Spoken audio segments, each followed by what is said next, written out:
Hello developers, writers, and everyone who loves game design. Welcome to DLC Not Included, our weekly podcast where we discuss game development, the industry, and everything in between. We're your hosts, Steele and Teal. Glad you could join us. I want to say this. We are in the penultimate episode of Season 1, and I want to give a shout out to anyone who's listening to this live because you all have stuck with us through an amazing journey. Yes, we've learned a lot in putting these podcasts together, so next season is going to be even better. So much better. But I do want to address, before we jump into this, these last two topics are ones that people often overlook because neither of them are very, as Teal said right before we started, very sexy. They're not, and they require brain work and just a lot of grind, and it's not fun for a lot of people. But these are things you still have to do. And this particular topic, the one we're going over today, is so deeply entrenched in the success of a game post-launch. And that is using analytics. Okay, so let us take a step back, because that's a word that people usually think of, like Google Analytics, which is a part of things. Right. But let's take it on its highest possible level. Teal, what are analytics? Okay, well, my favorite dictionary, Merriam-Webster, defines analytics as the method of logical analysis, especially by separating something into component parts or constituent elements. And let's not spend too much time on the definition, but let's make sure everyone understands that. In order for something to be considered an analytic, it has to be a whole bunch of related pieces, parts, dealing with a whole. Yeah. And that's what analytics is. And you analyze all of that data.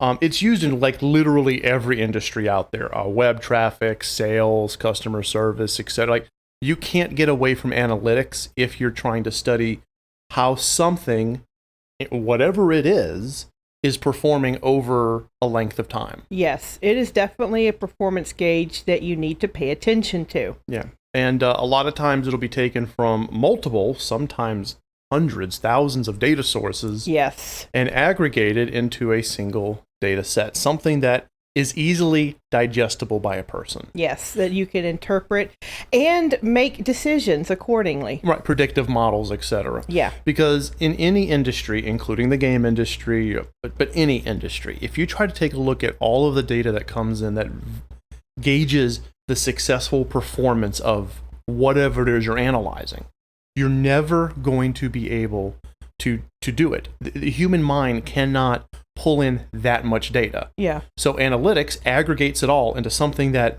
you can understand. Right. Something that's actionable that you can use. Exactly. And in the game industry specifically, we're talking about tracking data on things like who's playing your game, for how long, how much of the game they complete, where their players are from. Right. How much they pay. Do they pay during a sale or not sale, etc.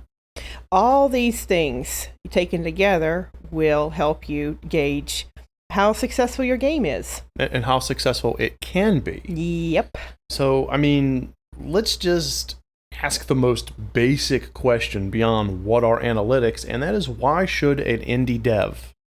We're not talking about a big AAA studio. Why should you, who's listening to this podcast, why should you care? Why should you care about analytics at all? Well, the biggest things are that it can give you insight into so much. Especially into your own player base. Yes, huge. Understanding your players, who is playing your game, while they're doing it, will help you best market that particular game and also help guide your projects in the future. When we were talking in previous podcasts about things like project management, making your game plan, etc., we kept talking about things like, let's say you're going to market a game towards, adults over the age of 20, and suddenly you find out your game is being played by young teens. Right. Well, it's analytics that would tell you that. Mm-hmm. And it is really important. So it offers that insight into your audience. Yes. And also it'll show, like, not just who's playing, but when it's being played. Oh, yeah. When's your game being played the most? Right. Is it being played on weekends? Right. Is it being played after the sun goes down? Like in the United States, is your game being played after, I'll just pick a random number, 7 o'clock Eastern. Right. And that's when your playing time spikes. That's really important for games as a service. Yes, it is. Super important. But any game, it's good to know. When are they playing your game? When are people most likely to turn your game on? And also, alternatively, it'll track where they stop. Right. If you have a method of tracking like achievements, and those achievements track where they are in the main storyline. So let's say each time they complete a chapter or a major obstacle, they get an achievement. And if you're noticing the majority of people are stopping at one achievement, then you could surmise, you could deduce from that analysis that there's something stopping players from playing between achievement F and achievement G. Yeah.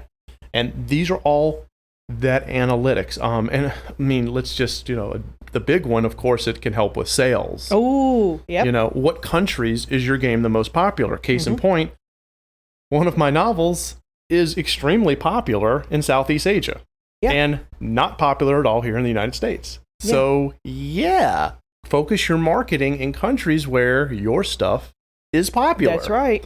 And that's all a part of analytics. Let's kind of get into the minutia of the economy of games, too. Okay, so let's talk about cost. Let's talk about prices. Yes.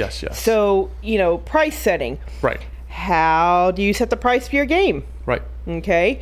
Well, you set your price, and then analytics will help you see if that's a good price, a bad price, if it's advantageous to make adjustments.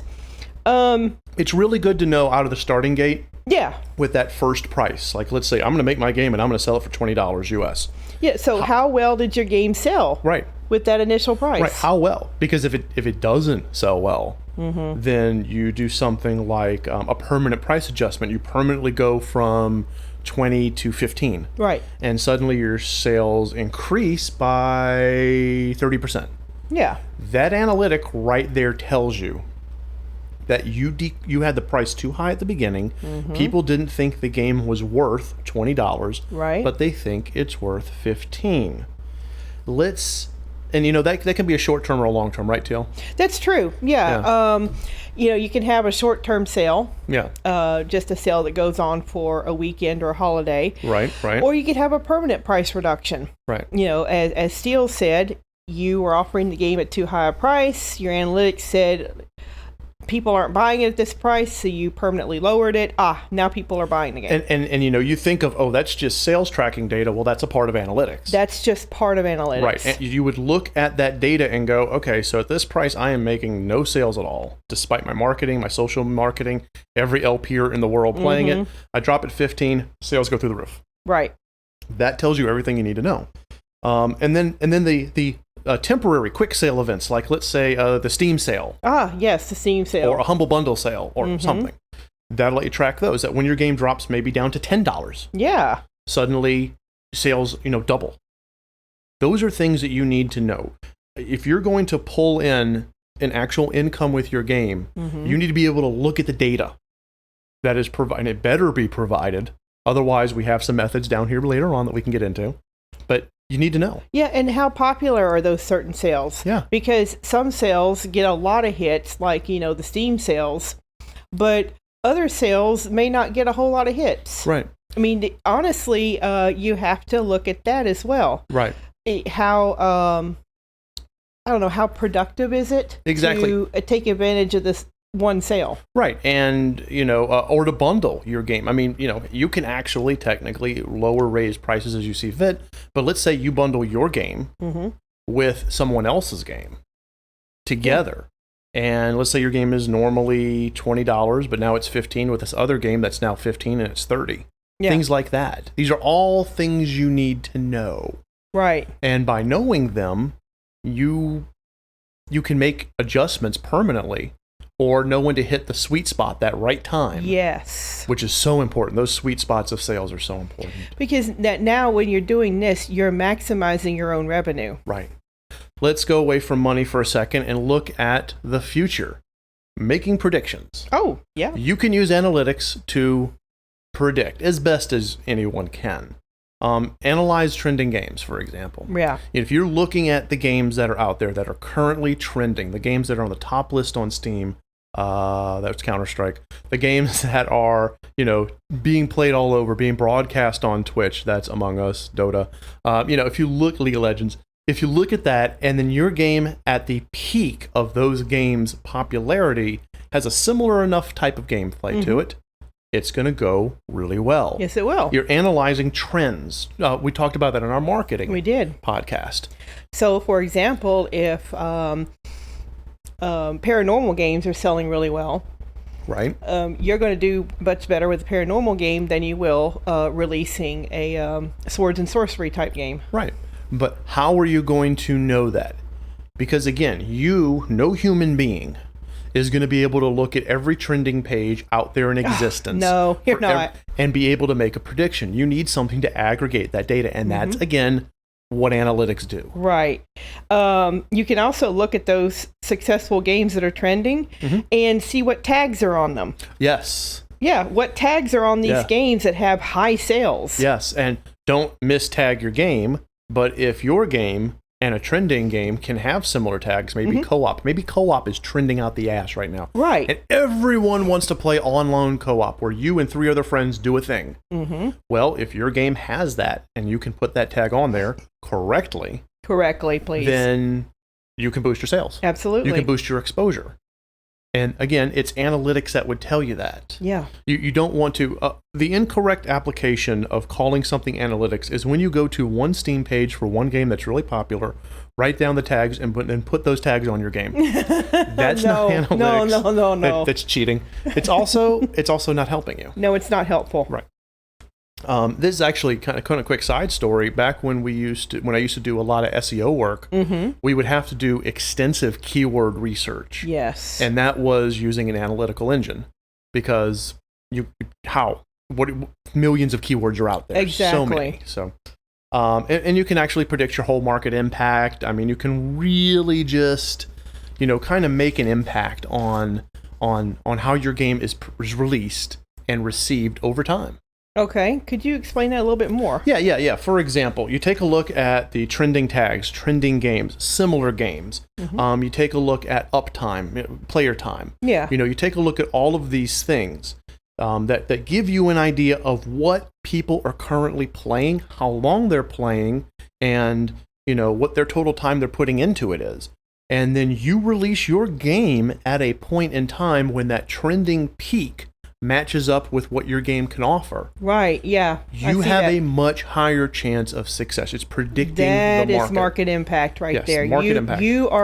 Your game is making an impact on the market, and your profitability is statistically increased. Exactly. And when you add that in with all the different marketing things we've talked about, exposure, pushing it to trenders, let's players, I shouldn't say trenders, let's players, influencers, etc.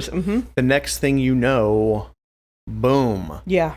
Everyone's like, oh, I got to buy this game. Yeah. And you make money and you're successful. And then you can take that money and that success into your next game project and be awesome. And make it an even better game project. And you're a game studio at that point. Yeah. All right. So let's go to the last but most important part of all. How do you use analytics? Okay. There are a number of ways, tons of them. We're going to go over just 3 because we could dive so deep and so long into this that we would be talking for hours.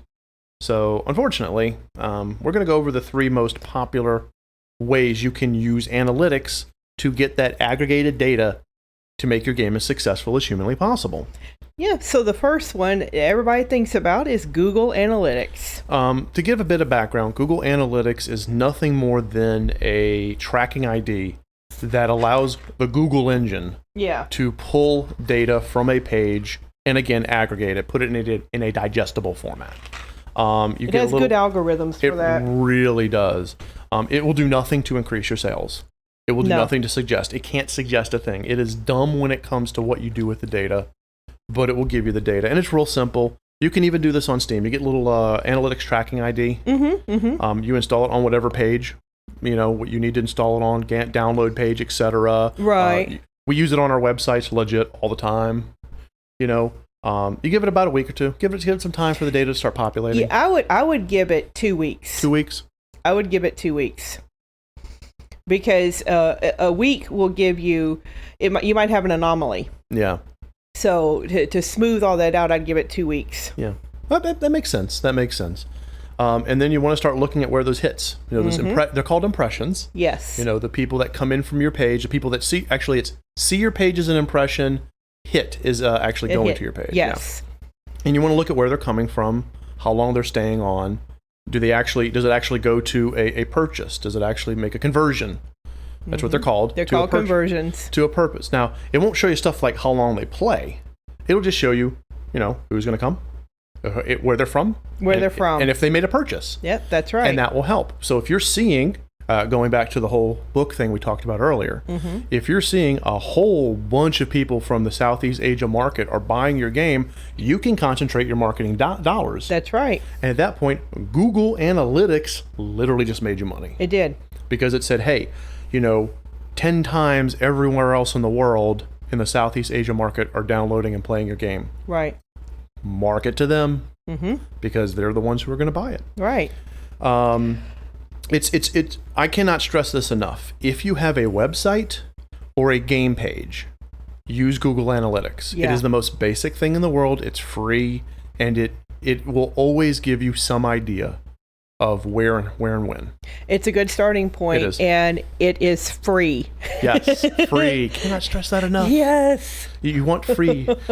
Speaking of free, and I think this is for most places. Okay.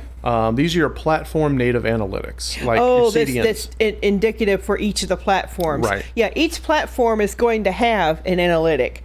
For example, Steam. itch.io. itch.io. GOG. They should. And if they don't, then you need to be thinking whether or not your game should be on there. Now, I'm not talking about stuff for like hobbyist games. If you're going to have it on, some Unity game website or RPG Maker Net or whatever. Cool. That's fine. Absolutely. I doubt they're going to have analytics. Excuse me.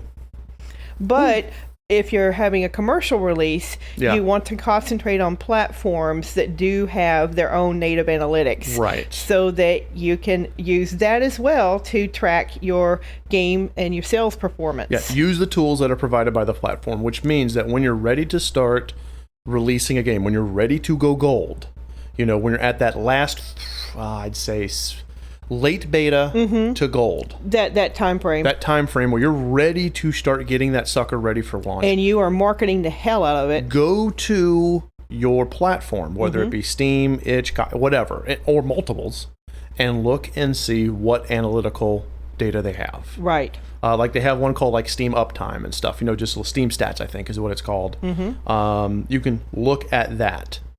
In fact, yeah, there is something called Steam Stats. Yes, Steam Stats. Things like was it like playtime? Yeah, we use that. Yeah, number of downloads. It's country specific, so use something like that. So spend those last couple of months of the dev cycle learning about that, so that you can properly utilize it when your game is launched. Yeah. You can start tracking from day one. Day one sales are.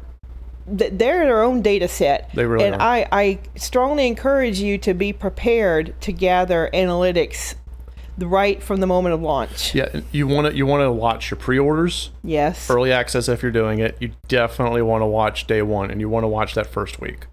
After that, you still want to look at that data, but those first bursts are dumb important. The first month of your game release, you'll normalize the data. Right. What I mean by normalize is those spikes will go down, and you'll have a more steady input-output. And so you'll get normalized data within the first 2 months. Right. So 2 months of analysis. Yeah. That's about right. Yeah.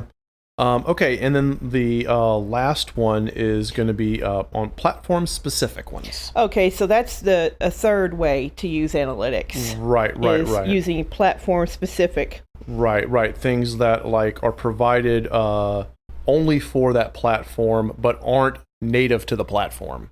Okay. Like Explain. websites like steamdb.info. I think. That's a good one there. That's a good one. Yeah, that one will give you things like, it only shows you the players, the current players that are playing your game, the 24-hour peak, all-time peak, that kind of thing. There are websites, platform that are geared specifically to one platform and nothing else, but they're not hosted by the platform itself. And are they free? Most of them, and they should be. They really should be. And if they're not, then it would be up to you to determine is cost-benefit analysis. Exactly. Are you going to get your return on investment? What you're going to want to do, everyone listening, is you're going to want to Google Steam Analytics, GOG Analytics, itch.io Analytics. Look at those and see what's available. Do your homework. That's one of the reasons why when Teal and I put this one together, we decided not to go too deep, because we could talk all day on how to do analytics for a Steam release. Right. And that's just for a Steam release. Right. And you, the developer, need to focus on what your CDN, your platform, your content distribution network is going to be, and then research the schnot out of what analytics are available. Ultimately, what you want to have is a mix of different analytics tools. Yes. Use Google, use your platform analytics, use your the native analytics. Right. Use all the different types of analytics, and then pull all that data together that they give you. Right. And see what emerges. Now, I want to give a honorable mention to something that, and this is again when Teal and I were researching it, we don't know a lot about it, but you can actually create analytics within the game itself using the code itself of the game.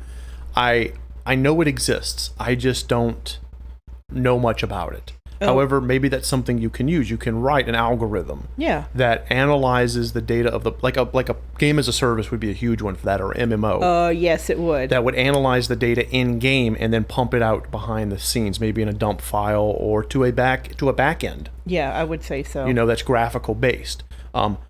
It has to. I know it's possible. I know it's being used right now in the industry, but I've never had firsthand experience. And Teal, you haven't either, right? No, I have not. But we wanted to give an honorable mention that is something, if you know how to code, you can do.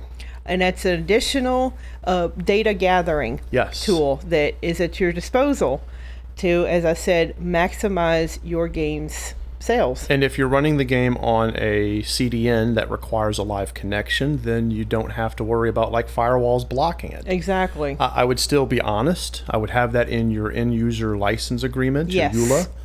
Don't lie to your players, but you can. And so for those of you out there who are savvy with the coding, you have even another way of doing it. All right. So at the end of the day, analytics is your friend. It's one of your dev tools. Just as your engines and other things are, you want to have analytics to help you at the very end market your game, market successfully and effectively so that you maximize your revenue.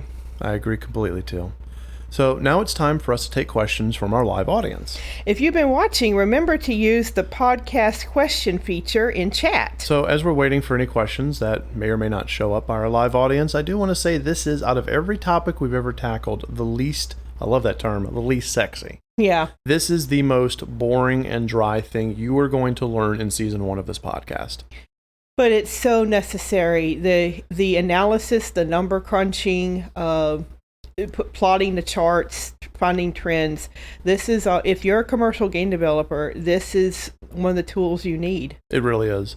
If you don't have a way to study, analyze, aggregate, I love using that word, parse, and digest your data, you're going to always be one step behind everyone else who can. Yeah. There are people who this is their job, whether it be an SEO marketing company or a data crunching company. I mean, this is marketing. Like if you are in a marketing firm or you're in a marketing department, this is likely part of your job. You're either the one who's taking and aggregating this data into reports, or you're the person who gets the reports and goes, okay, now that we know this, how can we market the game more successfully? Exactly. People go to school and make careers out of this. They do. So, you could hire a firm that could handle your analytics. You could. You're going to spend a lot of money. That's why I was saying, so these tools, you get to know them, you get to use them. They're free. Right. And it's a good launch point for you to learn about this stuff. Later on, let's say you get to be a bigger studio, you grow. Yeah. You can hire a firm to do all this. Right. And you likely will want to because you're going to be too busy running a studio.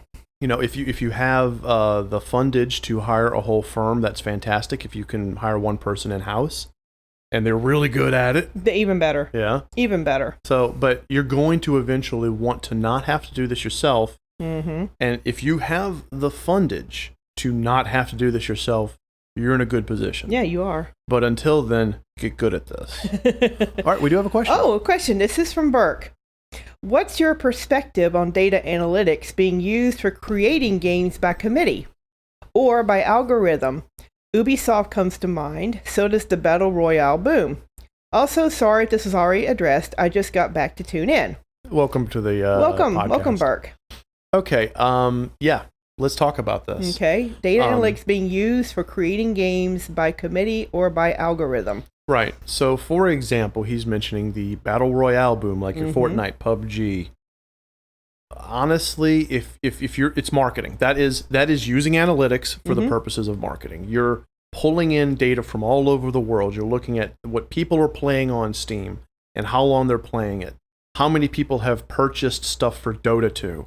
How many people purchase, skins for Fortnite? Like, how many people are playing PUBG as opposed to playing Dead by Daylight? And you're looking at all of these and you say, what type of games are pulling in the most players at, both overall and during peak times? Right. How long are they playing and how much money are they willing to spend? You take all of that data and you can get an idea. Sure. People want to play games where the matches are short. They're, 10 to 20 minutes. I'm not saying that as an authority. I'm just making this up for the sake of saying. You look at that data, and that's how long people want to play. Matches between 10 and 20 minutes, no more. People want to play, from that, they want to play 2 to 3 matches, and then they stop for the night. So they play up to an hour. Pardon me. People want to play a game where no more than 7 other people are involved. So it's 8 players max. People want to play a game that costs no more than $20 with potential internal in-app purchases. These are all things you can look at from data. And then from that, you can say, okay, we need to make a game that has no more than 8 players, that each match is between 10 and 20 minutes, and, you can drop it after an hour and you're fine. See, you use analytics to guide your game creation process. Right. But you don't use it in place of game creation. Correct. And that's the difference. Right. Thank you for that, Till. Yes. You can use the analytics to determine what is most likely to sell, to make a predictive model of what is most likely to sell. And then you create the game using best practices, game dev best practices, to create the best possible game that would fit within that predictive model. Good question there, Burke. That's a very good question. Thank you. Let's see if we have any others popping up. And this was a short topic as far as amount of time talking, because unfortunately, if we got into the minutia of analytics in various ways, we'd be doing this all day. Here's a question from Rack. Thoughts on selling analytics to offset game costs? I think that if you can write an algorithm or work a way to take other people's data and sell them their analytics, I think that's brilliant. You should. That sounds like a career. It is. There's people that do that. Yeah. So you can go to other games that are being played and say, hey, I have all these analytic information. I have all this information on your game. I've put it down in an easily digestible report of where your players are coming from, how long they're playing, how much they're willing to spend. Here's a free version, and I'll release a full version to you for $10 or whatever. Hell yeah, do it. Yeah. Do it. Diversify your amount of diversify. Diversify thy income. Yes. So gosh, if you can write those kind of codes and you're good at that kind of crunching and analysis, put yourself out there. Yeah. You are going to be in such high demand. My challenge to anyone listening to this podcast who is good at coding is create an algorithm that does that. Yeah. And then just sit back, let the algorithm gain and aggregate. I'm going to that's my new word for the week is aggregate. Aggregate. But gather and aggregate that data So your algorithm just does it in the background while you're sleeping or watching Netflix, and then puts it into reports, and then just try to sell the reports. Yeah, that sounds fantastic. Oh, I want to do that. Someone do that for me. I mean, really, because at that point, the algorithm's doing the work for you. Yeah, it is. And by the way, anyone who is good at writing algorithms, anywhere you can put those in, you can make money. Yes, you can. Because the computer's doing the work for you. Well, that's beyond the scope of this podcast, but shoot, yeah. Algorithms are your friend. I actually have to admit we'll see if we have any other questions. That is probably the most entrepreneurial thing I've been asked this year since we revived this podcast, or in general. I like it. I hope it gives some of you guys some ideas and maybe a direction to go in if you're really good at analysis and number crunching and that kind of data.